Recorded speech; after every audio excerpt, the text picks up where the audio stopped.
Well, sorry to report this, folks, but there's been a bit of damage to the brakes.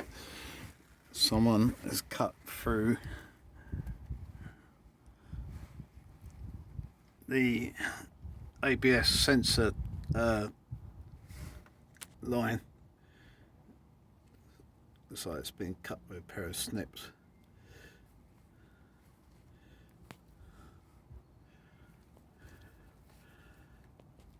But I don't know what to say, really. Why would someone want to muck around with someone's brakes? Anyway, I've got a new sensor. I'm going to put it on, see if it works. But I don't know who's done that. Perhaps they got a thrill out of doing it. Don't know.